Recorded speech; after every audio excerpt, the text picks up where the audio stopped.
Betul? Tapi dekat sama tukang elas, walaupun nggak kena apinya, asapnya mesti kena. Kalau Syauqi mengatakan lebih jelas lagi, man asyaral asyrafa asa musyarrafan wa muasyiral anzali ghairu musyarrafin. Awalam taral jildal hakira muqabbalan bisagri lamma sara jildal mushaf. Siapa yang bergaul dengan orang mulia, dia bakal ikut menjadi mulia. Tapi siapa yang berteman dengan orang hina, dia tidak bakal ikut menjadi mulia. Tidakkah kau lihat, kata Syauqi, kulit kambing yang hina pun dicium orang ketika menjadi kantong Quran. Kulit kambing hina, kalau dia sendirian gak ada yang mau cium. Tapi begitu dia bergaul dengan Quran, menjadi kantong Quran, dipakein minyak wangi, ditaruh di tempat yang tinggi, mau diambil dicium dulu, dibawa dengan penuh hormat dan hati-hati. Kulit kambing yang hina lantaran berteman dengan Quran, numpang mujur. Tapi coba lihat kalau kulit kambing berteman dengan kayu, jadi beduk, habis. Zohor dikemplang, asar dipukul.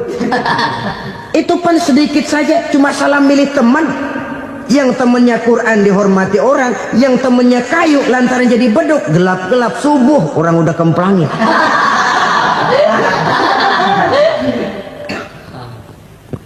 Maka terutama kepada adik-adik remaja yang masih mencari identitas diri, yang ibarat kaset masih kaset kosong, mudah diisi oleh apapun, pandai-pandailah memilih teman dalam bergaul.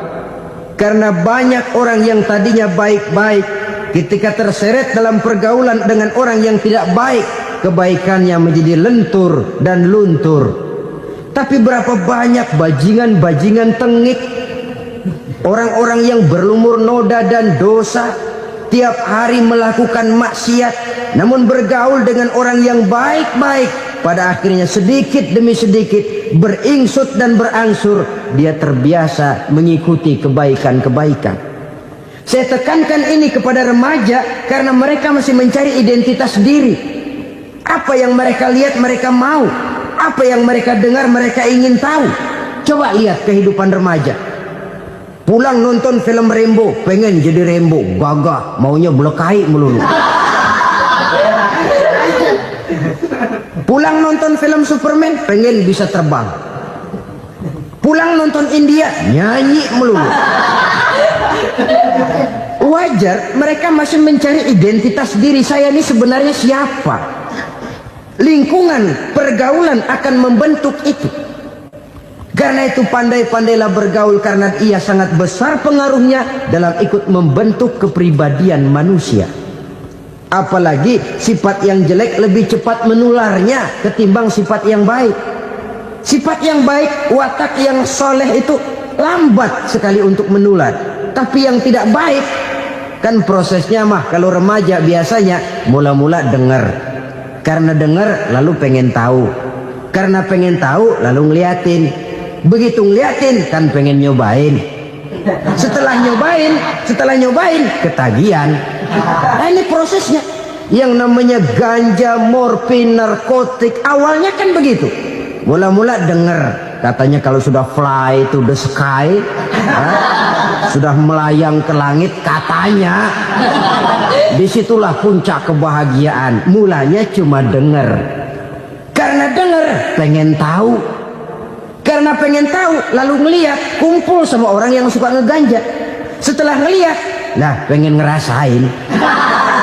Begitu ngerasain enak juga, ketagihan. Kalau sudah ketagihan jadi penyakit kronis, bisa merembet kepada yang lain. Iya, kalau orang tuanya mampu untuk beli morfin, beli ganja. Kalau tidak kan pikirannya ngayap, jemuran siapa ya gue sabar. Timbullah perbuatan-perbuatan negatif yang bermula dari salah pergaulan.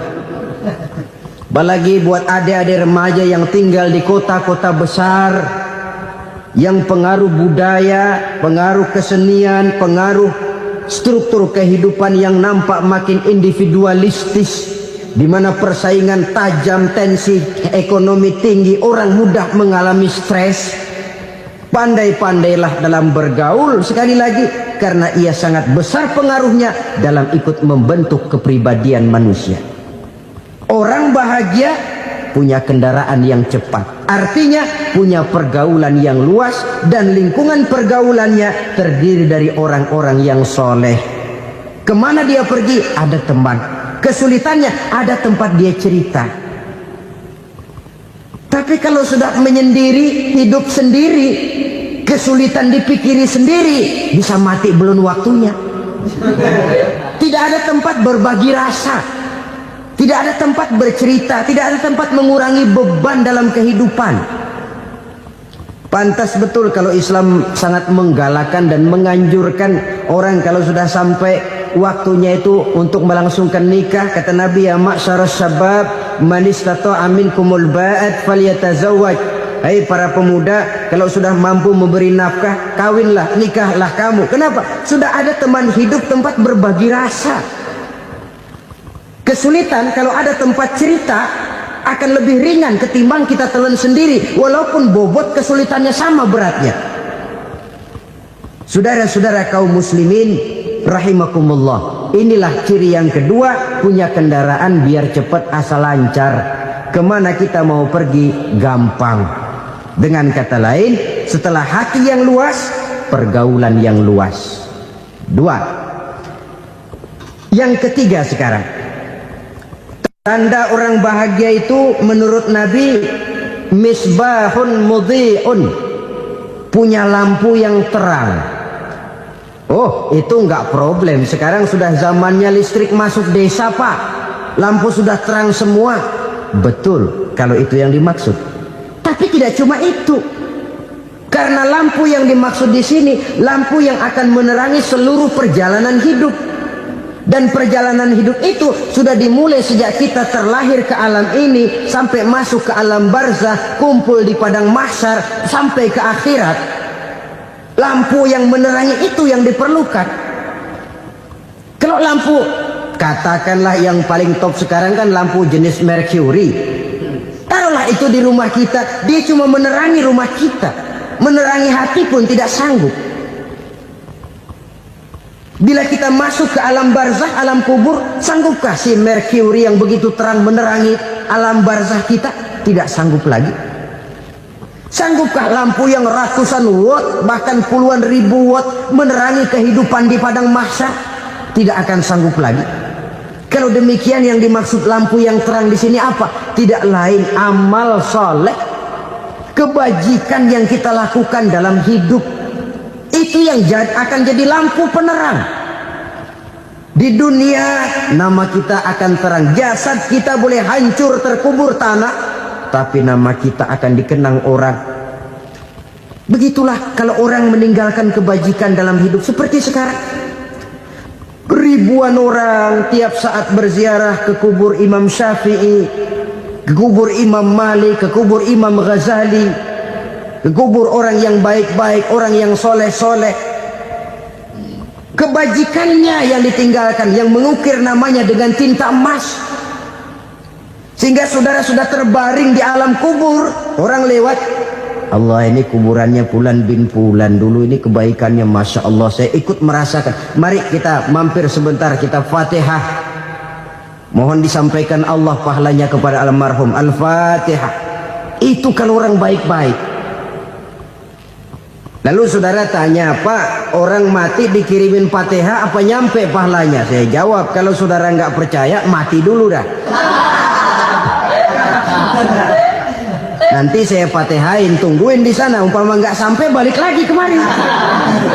Oh, sekarang ini kan maunya otak-otakan saja. Kalau nggak masuk otak, nggak percaya. Padahal alam gaib itu nggak bisa diotak-otakin. Sama saja dengan saudara pernah dengar cerita kapal Tampo Mas tenggelam kan? Pernah nggak? Di mana?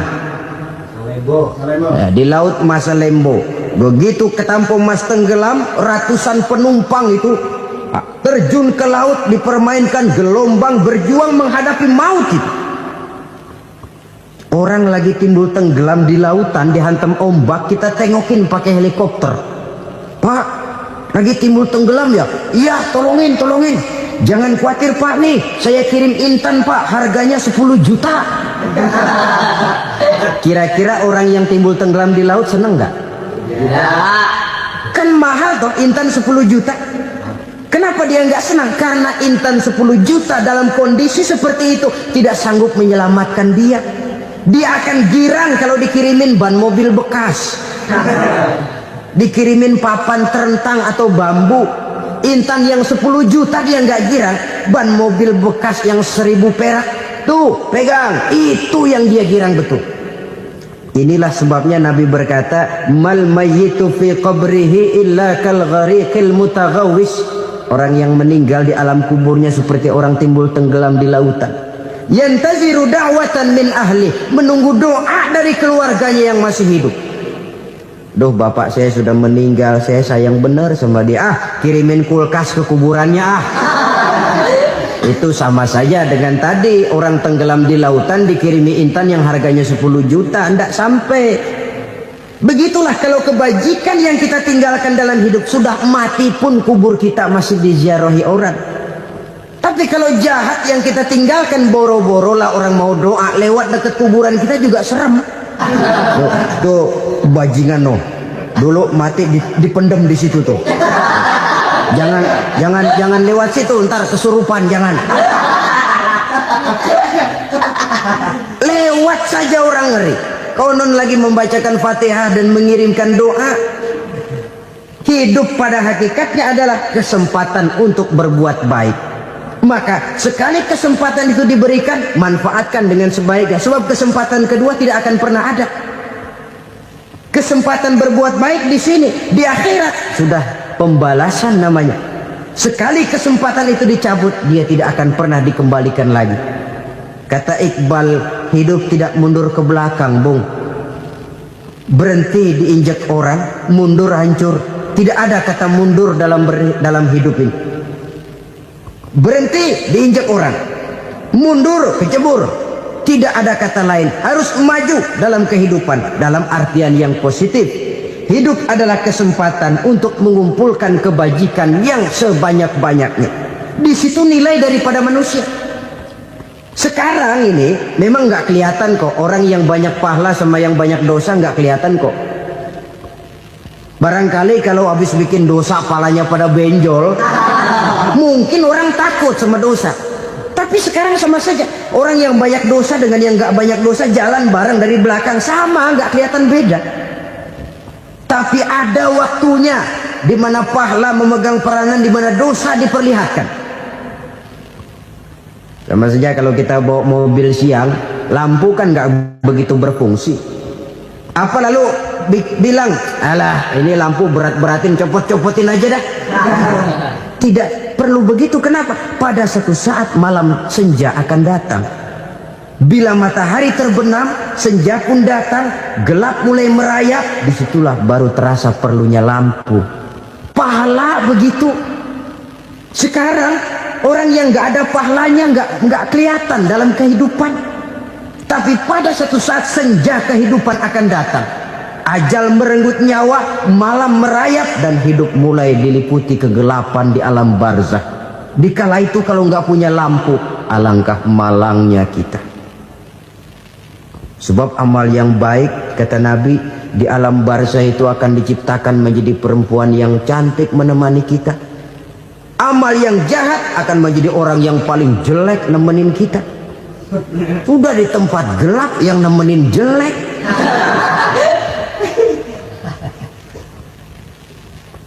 Kaum muslimin rahimakumullah. Kalau demikian masalahnya, tergantunglah kita pandai memanfaatkan waktu. Al-waktu kasayf, waktu itu cepat sekali. Yang namanya waktu itu tahu-tahu. Tahu-tahu udah tahun 87. Tahu-tahu udah begitu. Tahu-tahu yang kemarin anak-anak, sekarang udah pada punya anak. Tahu-tahu saja itu. Begitu cepat waktu berlalu. Kalau tidaklah pandai kita memanfaatkannya, akan rugi kita. Nabi bersabda, "Man kana yaumuhu khairun min amsihi fahuwa rabih." Barang siapa yang hari ini lebih baik daripada hari kemarin, itu orang untung. Hari ini lebih baik daripada kemarin.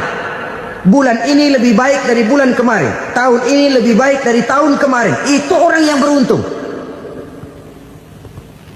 Tahun kemarin sembayangnya maghrib doang, sekarang udah tambah isya. Tahun kemarin cuman Idul Fitri aja ngancem bener, sekarang udah tambah Jumat, lalu tambah lagi maghrib, tambah lagi isya, dan selanjutnya. Hari ini lebih baik daripada kemarin, itu orang yang beruntung. Wa man kana yaumuhu mislu amsihi fahuwa khasir. Lalu barang siapa yang hari ini sama saja dengan hari kemarin, itu orang rugi. Hari ini sama dengan kemarin, rugi itu. Bulan ini begitu, bulan kemarin begitu, tahun ini begitu, tahun lalu juga begitu. Rugi itu orang. Rugi apa? Rugi umur. Umur tambah, amalan gak pernah tambah. Dan saya pikir lebih merupakan azab ketimbang nikmat kalau orang dikasih panjang umur cuma untuk numpuk dosa. Mending mana? Panjang umur banyak dosa sama pendek umur dikit dosa? Mending mana? Mending mana? Ya, paling mending tentu panjang umur banyak pahala. Tapi kalau tidak, sekali lagi, lebih merupakan azab ketimbang nikmat kalau orang diberikan panjang umur tapi cuma untuk sekedar menumpuk dosa. Kehilangan kesadaran bahwa dunia bukan terminal akhir dari satu perjalanan. Dia cuma halte di mana kita berhenti sebentar untuk menuju kepada terminal yang hakiki. Saudara-saudara kaum muslimin rahimakumullah, inilah lampu yang akan menerangi kehidupan, amal yang kita lakukan di dalam kehidupan. Jadi yang dimaksud dengan lampu yang terang, kebajikan yang kita kerjakan dalam hidup. Nah, setiap orang di awal tadi saya bilang ingin bahagia. Bahagia itu kan hakikatnya kumpulan senang dan selamat. Senang, selamat. Apa bedanya? Senang tapi tidak selamat, nggak bahagia. Selamat tapi nggak senang, nggak bahagia orang. Contoh, kalau orang korupsi, duitnya banyak, senang dia, tapi keselamatannya. Ada tentara baris di samping rumahnya udah bingung, padahal tentara latihan. Tentara cuma latihan, dia bingung. Senang, tapi karena keselamatannya tidak terjamin, dia tidak bahagia. Sebaliknya pegawai negeri jujur benar cuma segaji-gajinya, selamat nggak korupsi tapi melarat, ya nggak bahagia juga, kurang senang. Kesenangan dan keselamatan untuk dunia saja, ya sekali lagi, kalau cuma sekedar untuk dunia saja bisa dibeli pakai uang, bisa dibeli pakai uang. Saudara ingin selamat bisa dibeli pakai uang, saudara ingin senang bisa dibeli dengan uang. Tapi setelah mati masuk ke alam barzah, habis kekuasaan uang. Nggak bisa lagi beli keselamatan pakai uang, tidak mungkin lagi membeli kesenangan dengan uang. Di situ pahala yang megang peranan. Makin banyak pahala, makin banyak saham untuk membeli kesenangan dan keselamatan, untuk memperoleh yang namanya bahagia. Dan jangan lupa loh, di alam barzah kita nggak sebentar, menunggu datangnya kiamat. Loh iya, kalau kita begitu dikuburin terus kiamat datang, untung. Tapi kalau masih harus 1000, 2000, puluhan ribu tahun yang akan datang, dalam satu penantian yang begitu lama, tanpa saham untuk memperoleh kebahagiaan, satu kemalangan yang tidak ada pernah putus-putusnya. Janganlah tergelincir oleh kebahagiaan sebentar yang menipu dengan mengorbankan kebahagiaan hakiki yang berjangka panjang. Apa artinya senyum sejenak kalau harus ditebus dengan tangis seumur hidup? Biarlah kita minum jamu, pahit memang, getir memang, tapi kan besok badan sehat. Daripada sekarang minum sirup, manis memang, enak memang, tapi bibir pada jontor besok. Sirawan, batuk, nggak karu-karuan. Banyak orang tertipu oleh kesenangan yang sebentar, Padahal laisa kullu ma yalma'u zahaban. Belum tentu semua yang berkilat itu emas. Belum tentu semua yang gemerlap itu intan. Karena itu marilah manfaatkan kesempatan yang diberikan Allah ini untuk mengumpulkan kebajikan yang sebanyak-banyaknya. Yang terakhir sekarang, yang keempat, tanda orang bahagia kata Nabi. Zaujatun salihah. Orang bahagia itu tanda yang keempat kata Nabi, punya istri biar cakep asal taat. Sudah surga itu gitu. Cakep taat. Istri kayak gitu, kalau belum mati jangan dikuburin dulu. Sudah cakep taat lagi. Tapi kadang-kadang enggak, udah jelek ngadat melulu. Apa yang mau dipilih? Sebab itu Quran mengatakan istri pakaian untuk suami, suami pakaian untuk istri. Kenapa suami istri diibaratkan pakaian? Alangkah tingginya gaya bahasa Quran ini. Suami istri teman hidup, hidup perjalanan panjang. Sejak kita dalam rahim sudah ada hidup kan di sini. Sampai ke alam dunia, masuk ke alam barzah, kumpul di padang mahsyar, sampai menuju akhirat, itu perjalanan hidup. Carilah istri atau suami teman hidup yang membawa manfaat tidak hanya kehidupan di dunia ini, sampai di alam barzah, sampai di padang mahsyar. Suaminya mungkin meninggal lebih dulu atau istrinya mungkin meninggal lebih dulu. Tapi suami atau istri yang masih hidup berbuat kebajikan. Suami saya meninggal, ada hartanya, saya sedekahkan, niat pahala untuk almarhum suami saya. Ini teman hidup. Tidak dibatasi dan tidak bisa dipisahkan oleh maut sekalipun. Zohirnya mungkin pisah, badannya mungkin pisah, tapi hatinya, jiwanya, kebersamaannya dalam menghadapi kehidupan. Karena itu saudara-saudara, bahasa Quran indah. Suami istri diibaratkan seperti pakaian. Apa fungsi pakaian? Pertama, pakaian jadi kebanggaan. Artinya suami harus menjadi kebanggaan istri, istri harus jadi kebanggaan suami. Yang kedua, pakaian itu kan fungsinya menutup aurat. Artinya sesama suami istri harus saling menjaga kekurangan masing-masing. Jangan malah sesama suami istri saling membongkar rahasia dan aibnya sendiri-sendiri. Istrinya diceritain jeleknya di mana-mana, atau suaminya dibongkar rahasianya di pasar umum. Itu sudah tidak lagi berfungsi sebagai pakaian. Kenapa semua ini diperlukan? Karena kita menyadari bangsa yang baik terdiri dari masyarakat yang baik. Masyarakat yang baik merupakan susunan dari warga yang baik. Warga yang baik adalah terdiri dari rumah tangga yang baik. Dan rumah tangga yang baik merupakan susunan dari pribadi yang baik. Dari situ langkah dimulai. Membangun satu bangsa yang baik diawali dengan membangun rumah tangga yang baik, dengan menciptakan pribadi-pribadi yang baik. Sehingga dari sini diharapkan berkembanglah nilai-nilai kebaikan. Orang akan bahagia mempunyai istri yang soleh.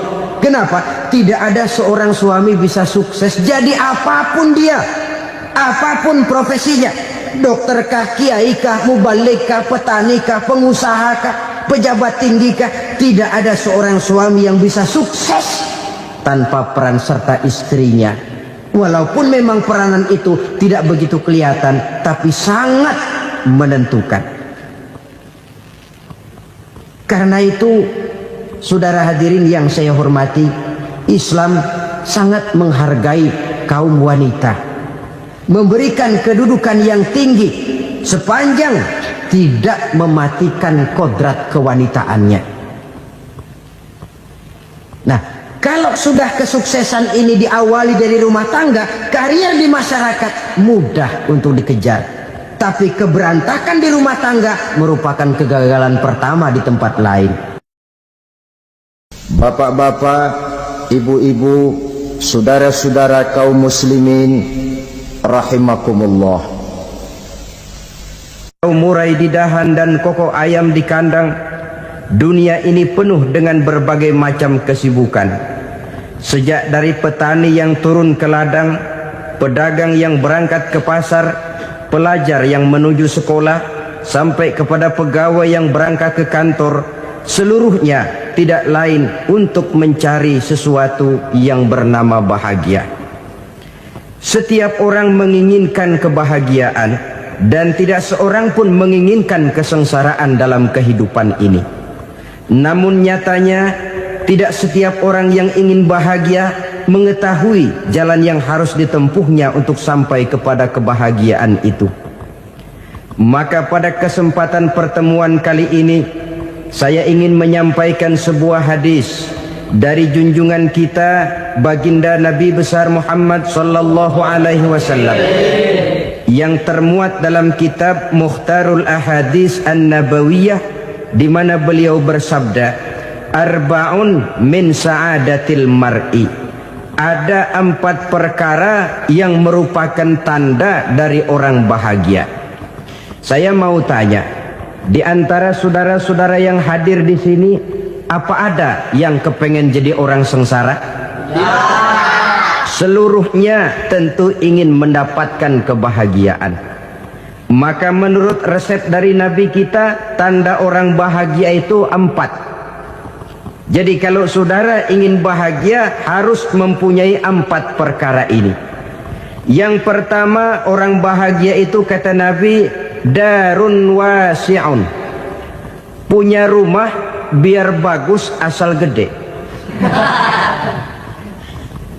Enak ngaturnya, daripada sudah punya rumah kecil, adanya di pinggir kali, gubuk, kalau hujan bocor, miring lagi, kiamat. Loh, kalau gitu Islam materialis dong.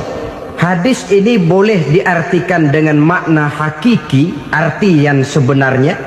Boleh diartikan dengan makna majazi, arti kiasan. Kalau dia diartikan dengan arti kias, maka yang dimaksud darun wasi'un ay qalbun wasi'un. Rumah yang luas tidak lain daripada hati yang lapang. Karena di situ kunci kebahagiaan yang sebenarnya. Walaupun kita cuma tinggal di petak berukuran 2 kali 3 meter, kalau hati kita luas-luas rasanya rumah itu. Tapi biar rumah kita halamannya saja puluhan ribu hektar, ada kolam renangnya, kamar tidurnya tidak lagi terhitung. Kalau hati yang menempati rumah itu sempit, maka akan terasa sempit jugalah rumah itu. Tempat bergantungnya tidak lain adalah hati. Marilah kita mencoba melihat berbagai pandangan orang tentang bahagia ini.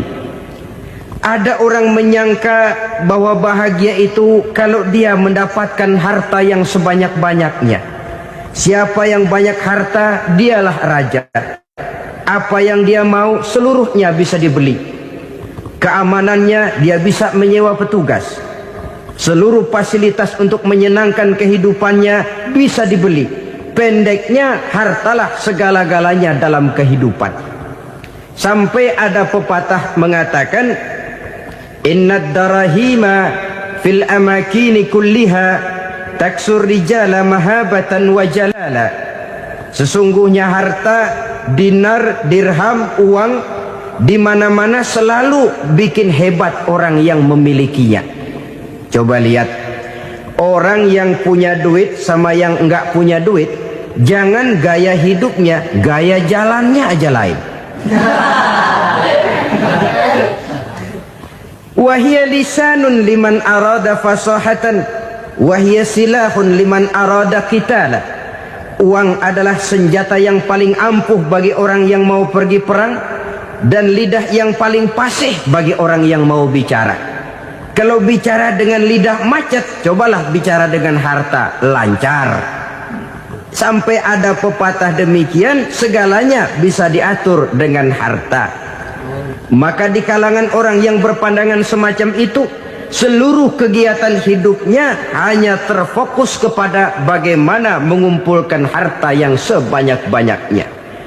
Tidak peduli halal haram, tidak kenal sore pagi siang dan malam, tidak sempat sujud, jauh dari agama, jauh dari kehidupan yang bersifat ruhaniyah, jauh dari Allah dan sebagainya, sampai dalam Al-Quran dikelompokkan dalam kelompok yang dinamakan lumazah. Allazi jama'a malahu wa 'addadah yahsabu anna malahu akhladah. Mereka mengumpul-ngumpulkan harta sebanyak-banyaknya dan menyangka bahwa harta yang banyak itu dapat mengekalkan hidupnya, mengekalkan kekayaannya, mengekalkan kebahagiaannya.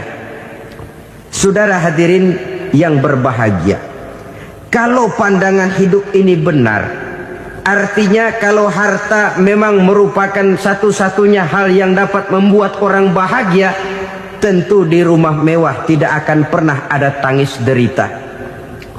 Tentu di satu tempat di mana fasilitas hidup serba menunjang tidak ada yang namanya penderitaan. Tapi suka dan duka, sedih dan gembira, senyum dan tawa adalah milik setiap orang, baik dia punya harta maupun dia tidak punya harta. Nyatalah bahwa harta semata-mata bukan merupakan jaminan bahwa orang akan bahagia. Walaupun tanpa harta orang sulit untuk bahagia. Saya mau cerita, ada orang super kaya.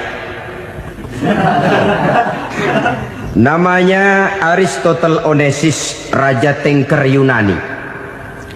Dia punya kapal tanker saja konon sampai 11 banyaknya. Punya perusahaan penerbangan yang disebut Olympic Airlines. Punya hotel di berbagai kota besar di dunia ini, sejak dari New York, London, Paris, Rome dan sebagainya. Bahkan punya pulau yang dia namakan Pulau Scorpio. Ini kan namanya sudah kaya nggak tanggung-tanggung, punya pulau. Nah, dia punya 2 orang anak, yang satu laki-laki namanya Alexander, yang satu perempuan namanya Maria Onesius. Seluruh harapannya tertumpah kepada anak lakinya Alexander ini, yang akan meneruskan usahanya, meneruskan kekayaannya, meneruskan dinastinya. Apa yang terjadi? Ternyata anak yang dia harapkan yang bernama Alexander ini mati muda dalam kecelakaan pada waktu dia olahraga. Apa olahraganya? Namanya olahraga anak orang kaya, golongan jet set. Olahraganya olahraga pesawat terbang. Jatuh, ya nggak kapungut, habis mati. Tinggal satu anak perempuannya, Maria Onesius. Tapi anak perempuan ini juga malah urakan. Terakhir dia pacaran, bahkan kemudian kawin sama orang Rusia. Rupanya Aristotle Onesius ini broken. Kekayaannya yang berlimpah ruah, perusahaannya yang begitu banyak, siapa yang akan meneruskan? Siapa yang akan menggantikan? Sampai kemudian dia mengurung diri di Pulau Scorpio dan mati di sana secara mengenaskan. Seorang multi jutawan, seorang yang super kaya, mati menyendiri di pulau sepi. Ibarat kata pepatah, anak ayam mati di lumbung. Bukan kekurangan makanan, keurugan makanan. Begitu kehidupan Aristotle Onesius. Dan banyak orang-orang yang sudah demikian kaya sampai dibingungkan oleh kekayaannya sendiri. Telusurilah kehidupan David Rockefeller misalnya, Henry Ford misalnya, Adnan Khashoggi misalnya. Multi jutawan yang kadang-kadang dibuat keder oleh kekayaannya sendiri. Pantas ketika Imam Ali ditawarkan orang, "Ya Ali, kalau kepadamu disuruh pilih ilmu atau harta, kau pilih mana?" Ya jelas pilih ilmu dong. Kenapa? Pertama, ilmu kalau kita berikan kepada orang lain tambah. Tapi harta kalau kita berikan kepada orang lain kurang. Saudara punya uang 10.000, dibagi orang 5.000, jelas uang saudara berkurang. Tapi saudara punya ilmu, diberikan kepada orang lain bisa, saudara pun makin mantap. Tidak lantas jadi bodoh karena ngajarin orang. Saudara bisa Fatihah lalu mengajarkan orang Fatihah. Orang bisa, saudara pun makin hafal. Tidak lantas setelah diajarin orang ilmunya hilang. Begitu datang dia minta orang, tolong ajarin saya Fatihah, udah habis, nggak ada.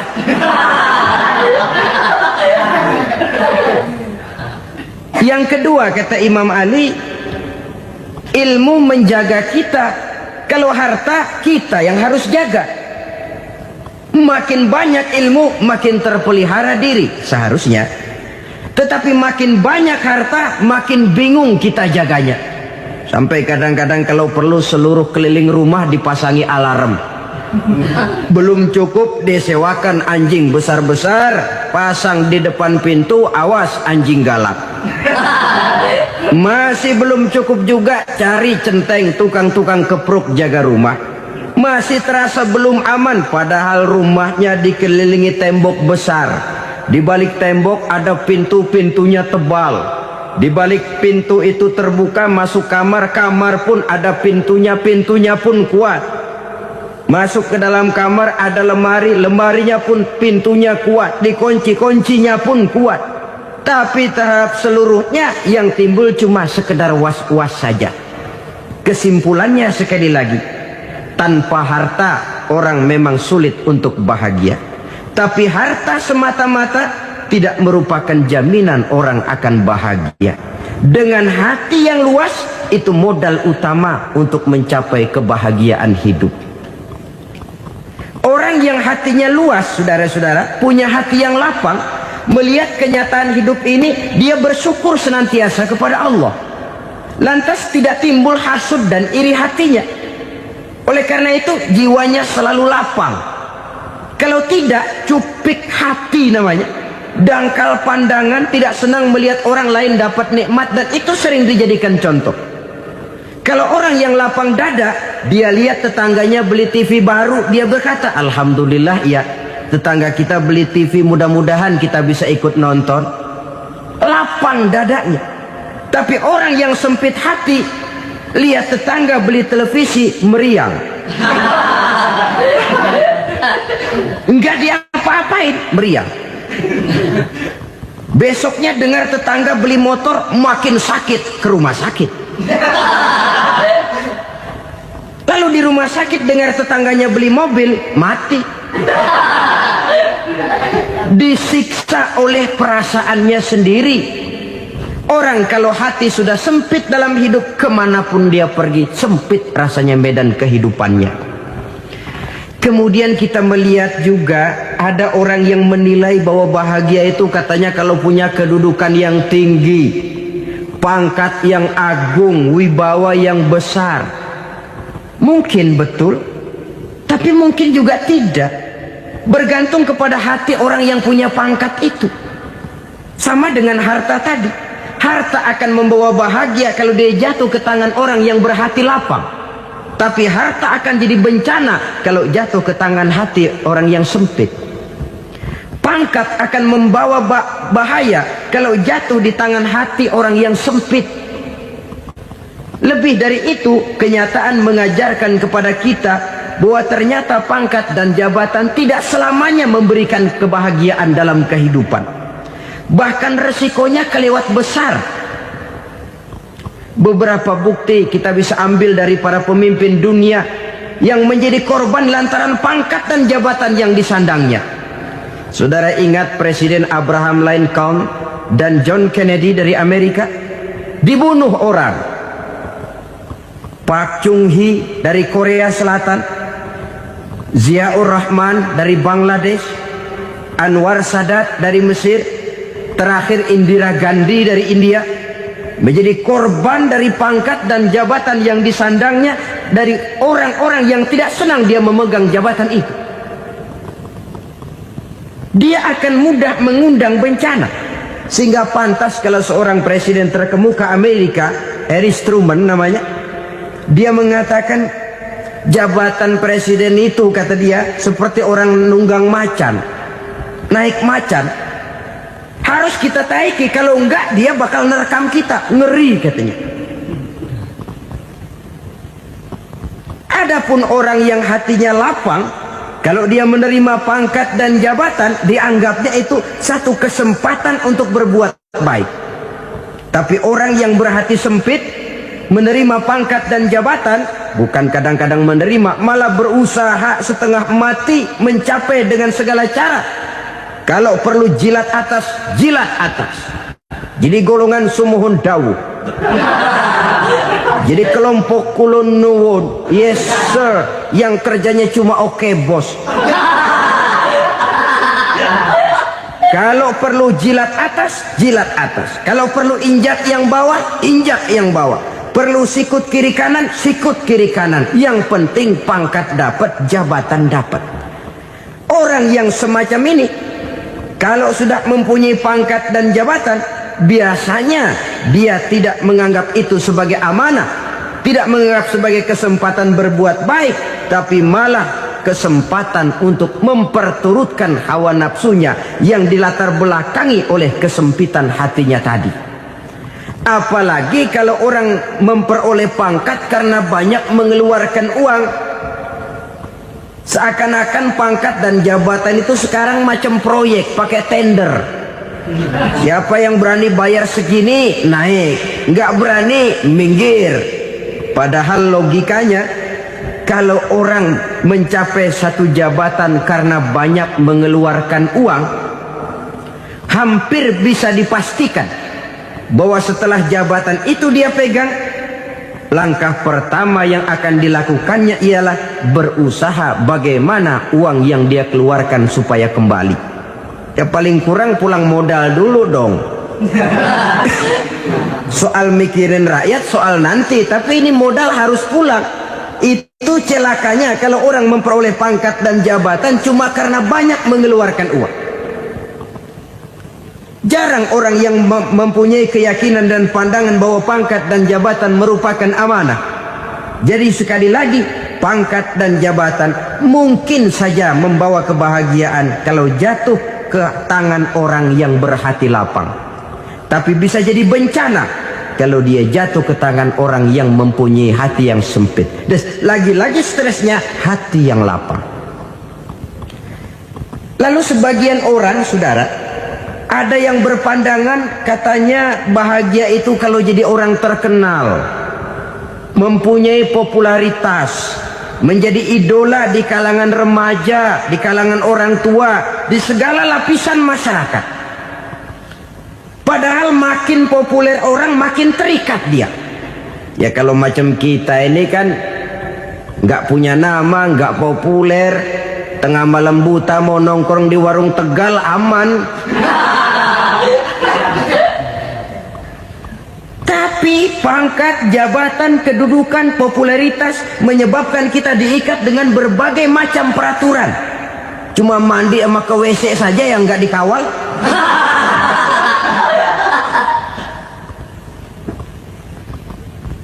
Benarkah popularitas, ketenaran membawa kebahagiaan? Mungkin, ya, tapi mungkin juga tidak. Kenapa? Banyak orang-orang populer yang mengakhiri hidupnya secara tragis. Kita ambil beberapa nama. Di Amerika tahun 60-an ada bintang seksi paling terkenal yang dijuluki seks bom. Bom seks. Sampai sekarang jadi legenda, namanya Marilyn Monroe. Singkatan dobelnya itu inisialnya MM, Marilyn Monroe. Terkenal, top, sampai dia mati tahun 62. Namanya sekarang masih saja dibicarakan orang. Kenapa dia bunuh diri? Tidak punya hartakah dia? Banyak. Kurang populerkah dia? Seluruh dunia mengenalnya. Sejak rakyat kecil sampai pejabat tinggi dia punya hubungan. Kenapa? Jenuh. Dia terlahir dalam keadaan yatim. Setelah itu tidak lama dia berangkat remaja, ibunya meninggal. Pindah dari wanita asuh ke wanita asuh sampai 12 orang ibu angkatnya. Dan kekecewaan yang paling parah, setiap laki-laki yang dekat dengannya hanya seperti kapal berlabuh. Datang dan pergi silih berganti. Padahal dia merindukan seseorang yang bisa melindungi hidupnya. Dia rindukan itu dan dia tidak pernah menemukan.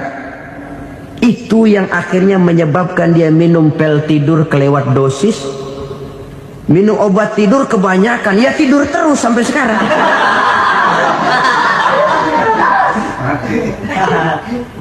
Dia mengakui, saya telah memiliki ketenaran, tapi saya tidak pernah hidup dalam ketenaran itu.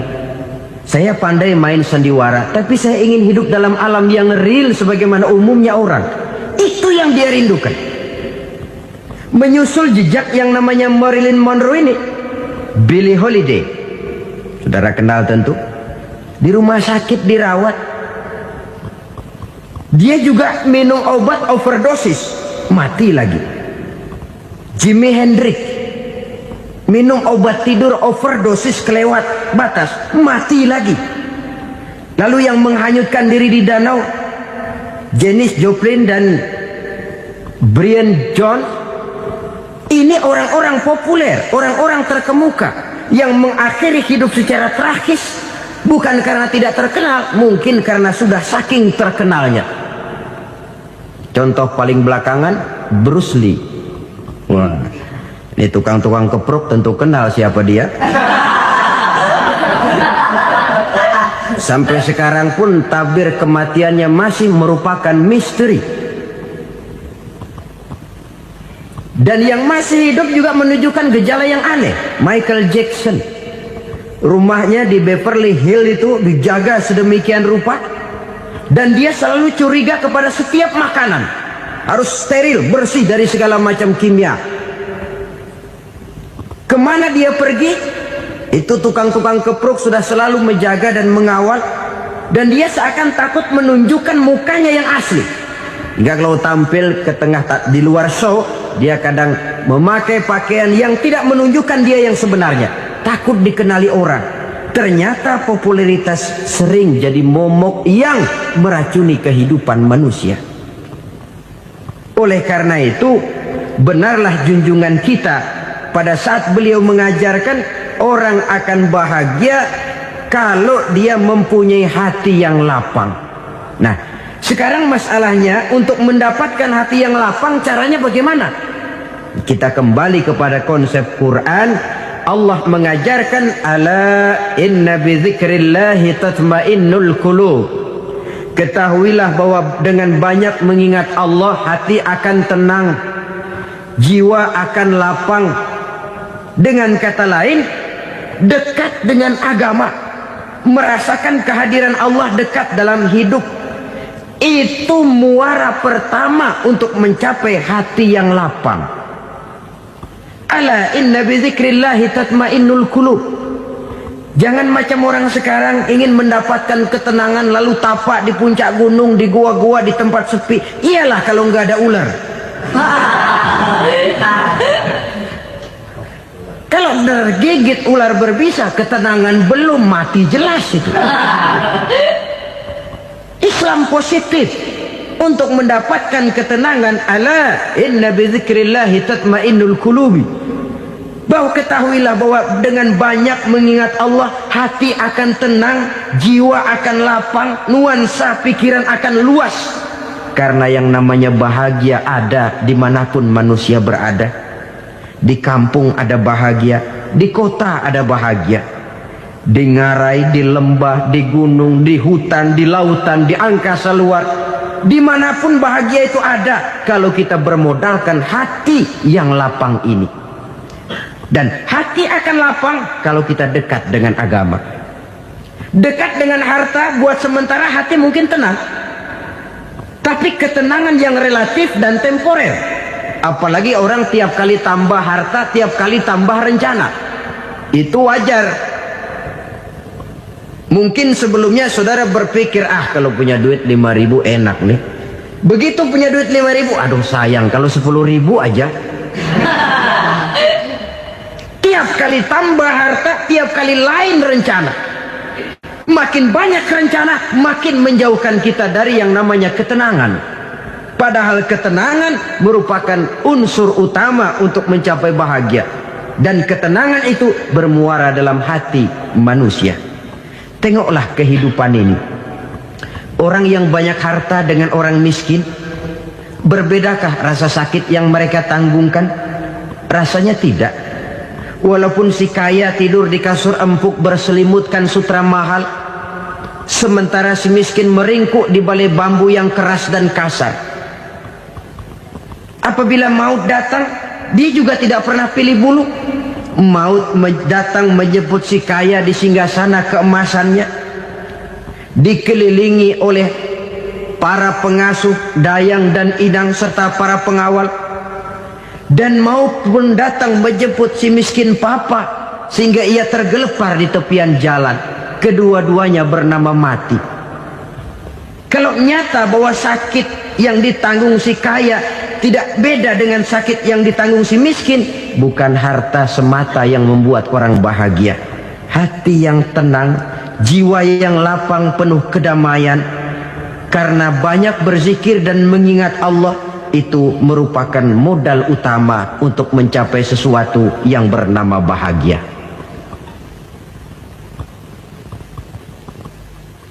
Saudara hadirin yang saya hormati, inilah yang pertama dari 4 ciri yang digambarkan oleh Nabi tentang tanda-tanda orang bahagia. Dan harus berangkat dari yang pertama ini, hati yang lapang. Ini yang harus kita miliki lebih dahulu. Baru nanti akan menyusul kepada poin yang ketiga, kedua, dan selanjutnya.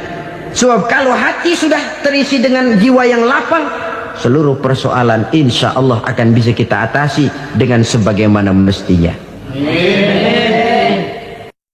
Yang kedua sekarang, tanda orang bahagia menurut baginda Nabi, markabun syariah. Orang bahagia itu, kata beliau, punya kendaraan biar cepat asal lancar. Artinya kemana dia mau pergi mudah.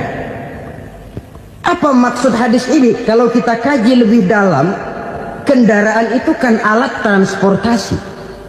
Transportasi tidak lain adalah usaha memudahkan komunikasi. Pindah dari situ kepada teori bahwa manusia adalah zon political, makhluk bermasyarakat yang tidak bisa memenuhi kebutuhan hidupnya secara sendirian. Kita memerlukan keberadaan orang lain dalam kehidupan ini. Untuk memakai baju saja kita sudah perlukan petani yang tanam kapas, pabrik yang memintal kapas jadi benang, pabrik yang menenun benang jadi kain, sampai kepada mesin jahit, sampai kepada tukang jahit. Itu cuma untuk memakai pakaian saja. Tidak seorang pun di antara kita yang sanggup memenuhi kebutuhan hidupnya secara sendiri. Kita perlu orang lain. Maka kebebasan dalam arti mutlak, kebebasan tanpa batas, itu tidak mungkin ada dalam kehidupan. Karena kita mengadakan yang disebut interaksi sosial. Setiap kegiatan kita tentu melibatkan orang lain.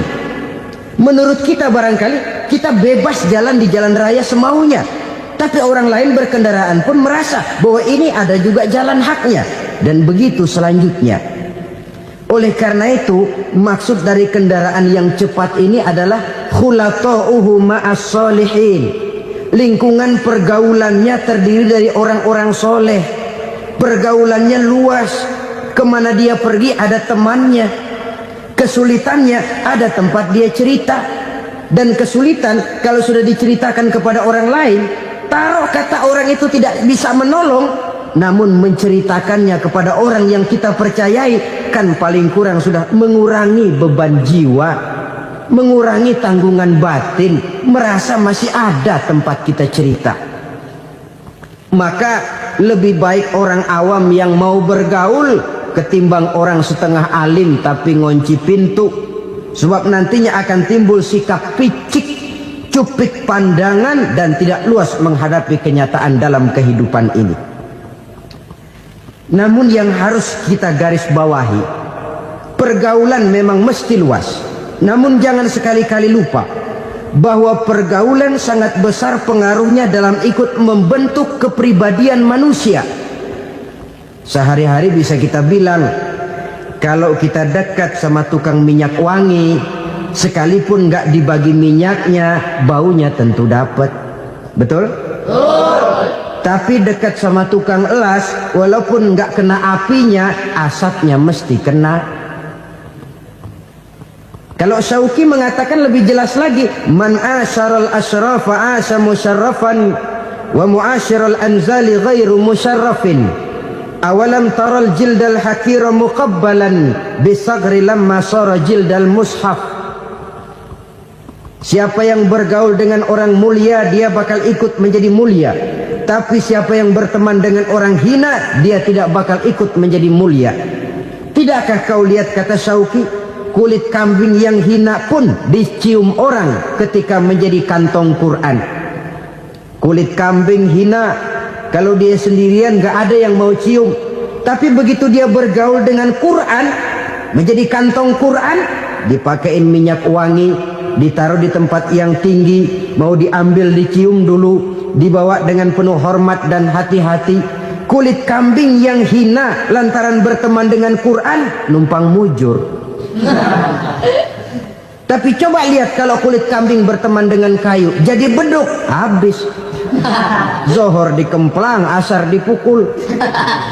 Itu pun sedikit saja, cuma salah milih teman. Yang temennya Quran dihormati orang, yang temennya kayu lantaran jadi beduk, gelap-gelap subuh orang udah kemplangnya.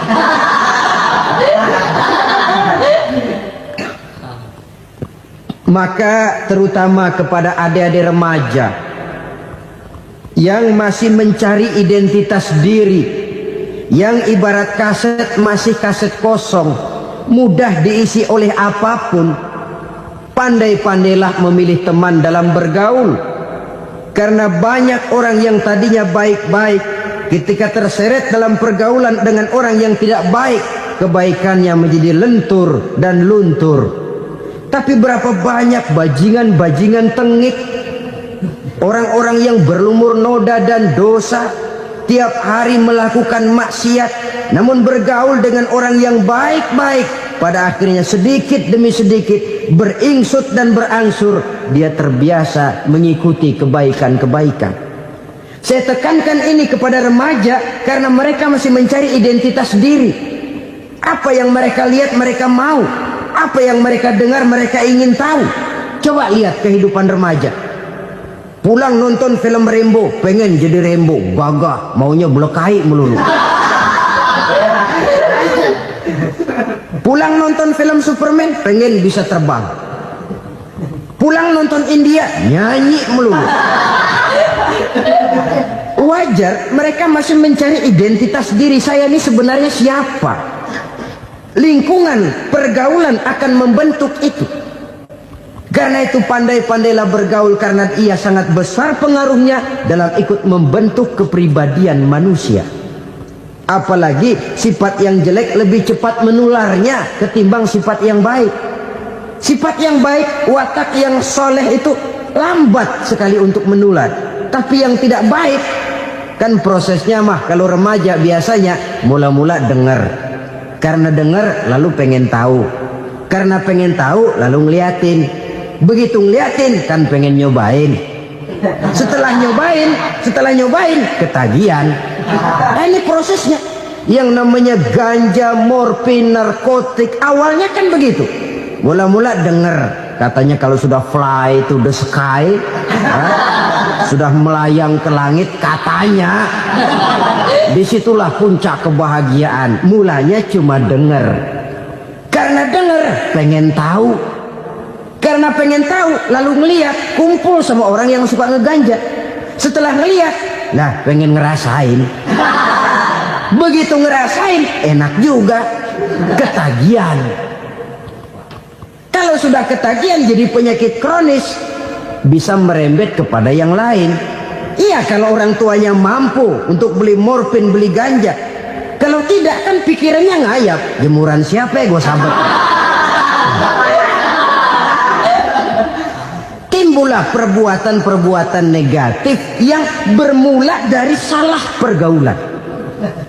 Apalagi buat adik-adik remaja yang tinggal di kota-kota besar, yang pengaruh budaya, pengaruh kesenian, pengaruh struktur kehidupan yang nampak makin individualistis, di mana persaingan tajam, tensi ekonomi tinggi, orang mudah mengalami stres.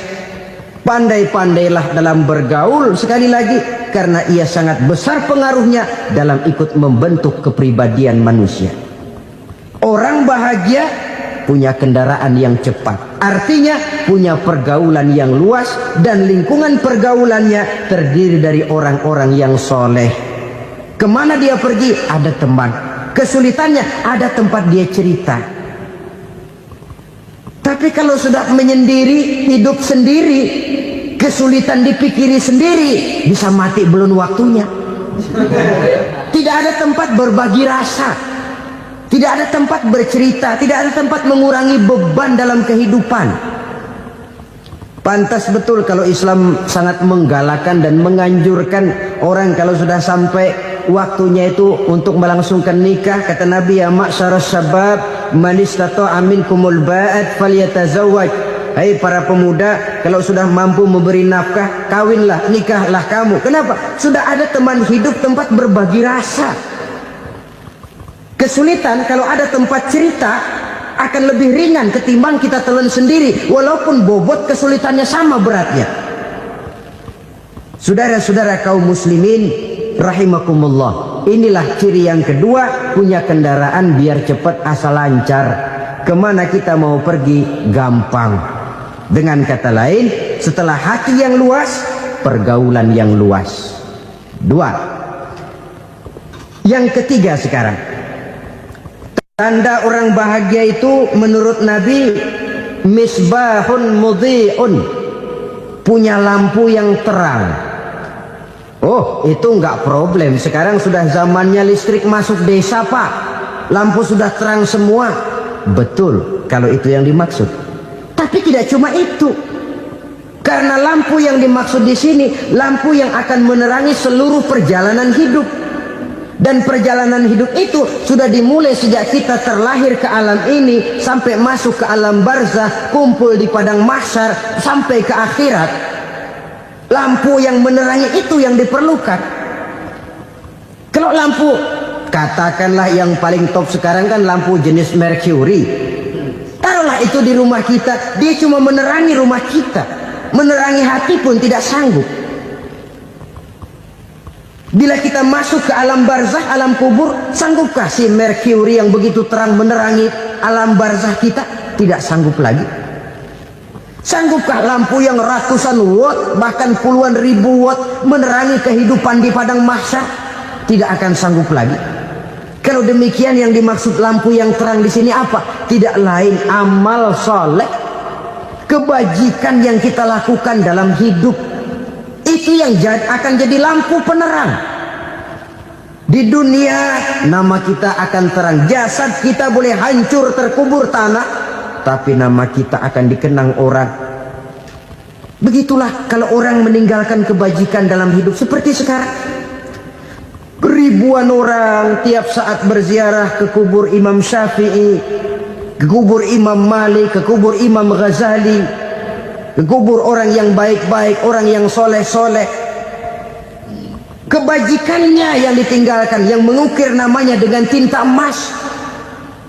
Sehingga saudara sudah terbaring di alam kubur, orang lewat, Allah, ini kuburannya Fulan bin Fulan, dulu ini kebaikannya Masya Allah, saya ikut merasakan. Mari kita mampir sebentar, kita Fatihah. Mohon disampaikan Allah pahalanya kepada almarhum. Al-Fatihah. Itu kalau orang baik-baik. Lalu saudara tanya, Pak, orang mati dikirimin Fatihah apa nyampe pahalanya? Saya jawab, kalau saudara nggak percaya, mati dulu dah. Nanti saya Fatihain, tungguin di sana. Umpama nggak sampai, balik lagi kemari. Sekarang ini kan maunya otak-otakan saja. Kalau nggak masuk otak, nggak percaya. Padahal alam gaib itu nggak bisa diotak-otakin. Sama saja dengan saudara pernah dengar cerita kapal tanpa emas tenggelam kan? Pernah nggak? Di mana? Di laut Masalembo. Begitu ketampo emas tenggelam, ratusan penumpang itu terjun ke laut, dipermainkan gelombang, berjuang menghadapi maut itu. Orang lagi timbul tenggelam di lautan, dihantam ombak, kita tengokin pakai helikopter. Pak, lagi timbul tenggelam ya? Iya, tolongin. Jangan khawatir Pak nih, saya kirim intan Pak, harganya 10 juta. Kira-kira orang yang timbul tenggelam di laut seneng nggak? Tidak. Kan mahal toh intan 10 juta. Kenapa dia nggak senang? Karena intan 10 juta dalam kondisi seperti itu tidak sanggup menyelamatkan dia. Dia akan girang kalau dikirimin ban mobil bekas, dikirimin papan terentang atau bambu. Intan